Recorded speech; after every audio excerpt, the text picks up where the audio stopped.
जय हिंद दोस्तों, वंदे मातरम। अरविंद केजरीवाल के ऊपर अभी कुछ समय पहले उनके मकान में रेनोवेशन के नाम पर कुछ करोड़ों रुपए खर्च करने का इल्ज़ाम लगा था। अब उसी मामले में एक्शन लिया जा रहा है। दरअसल अब इस पूरे मामले में एक ऑडिट होनी है और ऑडिट में अगर केजरीवाल दोषी पाए जाते हैं तो उनके ऊपर कार्रवाई होगी। दिल्ली के सीएम अरविंद केजरीवाल के आधिकारिक बंगले के रेनोवेशन की अब कैग मतलब कि सीएजी ऑडिट होगी। इस ऑडिट में सरकारी बंगले के रेनोवेशन में हुई अनियमितताओं और उल्लंघनों की विशेष जांच होगी।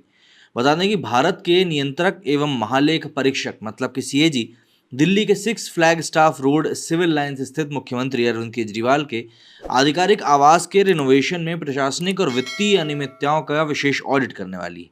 ये कदम केंद्र द्वारा इस संबंध में सीएजी से किए गए अनुरोध के बाद उठाया गया है। दरअसल गृह मंत्रालय ने ये एक्शन एलजी सचिवालय की 24 मई 2023 की सिफारिश के बाद लिया है। 24 मई को एलजी ऑफिस ने केजरीवाल के सरकारी बंगले में रिनोवेशन के खर्चों से जुड़े मामले को लेकर कैग द्वारा विशेष ऑडिट की सिफारिश करी थी, जिसमें मुख्यमंत्री के नाम पर आधिकारिक आवास के रिनोवेशन में वित्तीय अनियमितता मतलब कि फाइनेंशियल इरेगुलरिटीज की बात कही गई थी। अब देखिए, यहाँ पर बात ये हुई कि एलजी ने अपने पत्र में लिखा था कि भाई सरकारी बंगले का जो रिनोवेशन हुआ है उसके नाम पर बहुत ज़्यादा पैसा खर्च किया गया है और ये सब उस वक्त किया जा रहा था जब देश में कोविड-19 की महामारी अपने चरम पर थी। कोविड के कठिन समय में भी दिल्ली के सीएम अपने घर को संवारने में लगे हुए थे, जबकि बाहर की तरफ सिर्फ वो ऑक्सीजन के लिए चिल्ला रहे थे। गृह मंत्रालय को लिखे हुए पत्र में दिल्ली के उपराज्यपाल वीके सक्सेना ने लोक निर्माण विभाग के प्रभारी मंत्री की मिलीभगत से मुख्यमंत्री आवास के रिनोवेशन के नाम पर किए गए खर्चों पर सवाल खड़े किए थे। मुख्य सचिव की रिपोर्ट के मुताबिक सीएम केजरीवाल के जो रिनोवेशन था उसमें जो अनियमितताएं पाई गई थी, रेगुलरिटीज जो मिली थी वो कुछ ऐसी थी।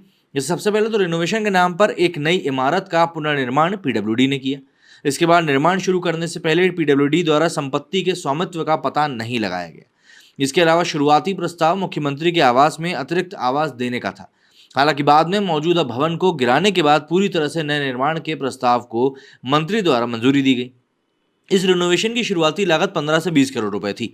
हालांकि इसे समय समय पर बढ़ाया गया और रिपोर्ट के अनुसार अब तक कुल 52 करोड़ 71 लाख 24,570 रुपए मतलब कि ऑलमोस्ट 53 करोड़ रुपए ही खर्च किए जा चुके हैं, जो कि शुरुआती अनुमान से ऑलमोस्ट 3 गुना हो चुका है। इसके अलावा रिपोर्ट में यह भी पता चला कि प्रमुख सचिव पीडब्ल्यूडी के अप्रूवल से बचने के लिए 10 करोड़ रुपए से कम की राशि की विभाजित मंजूरी को कई बार किया गया। ऐसे में इसके अलावा एमपीडी 2021 का घोर उल्लंघन भी किया गया। एमपीडी 2021 भूमि पुनर्विकास के मामलों से जुड़ा एक भूमि कानून है। वहीं दिल्ली वृक्ष संरक्षण अधिनियम 1994 के अनुसार 10 से भी ज़्यादा पेड़ों की कटाई के लिए शीर्ष अधिकारी की मंजूरी की ज़रूरत होती है। तो इससे बचने के लिए केजरीवाल सरकार ने 5 बार में अलग अलग अप्रूवल ली। पेड़ों की कटाई 5 बार में करी गई। इससे सबसे पहले 9 पेड़, फिर 2 पेड़, फिर 6 पेड़ और फिर 6 पेड़ और आखिर में 5 पेड़ों की कटाई के लिए अप्रूवल लिया गया। ऐसा करके कुल 28 पेड़ों को काटा गया। पर्यावरण कानूनों के उल्लंघन से संबंधित ये मामला एनजीटी के समक्ष OA 334/2023 में भी पेंडिंग है। सीएम आवास में हुए रिनोवेशन को लेकर पहले भी काफ़ी विवाद हो चुका है। इस मामले में आम आदमी पार्टी की तरफ से सफाई भी दी गई थी। आम आदमी पार्टी सांसद और पार्टी के प्रवक्ता राघव चड्डा ने कहा था कि जिस घर में केजरीवाल रहते हैं वो 1942 में बना था। चड्डा का कहना था कि घर के अंदर से लेकर बेडरूम तक छत से पानी टपकता था। पीडब्ल्यूडी ने इसका ऑडिट किया था और उनका कहना था कि ये एक सरकारी बंगला है। जब इस मामले ने तुल पकड़ा था तब दिल्ली भाजपा अध्यक्ष ने कहा था कि मुख्यमंत्री के बंगले में आर्किटेक्ट ऑर्नामेंटल कामों के साथ ही अन्य सौंदर्यीकरण पर करीब 11 करोड़ से भी ज्यादा पैसा खर्च करने की बात सामने आई है। उन्होंने कहा था कि 11 करोड़ में तो दिल्ली में एक बहुत भव्य बंगला बन जाता है।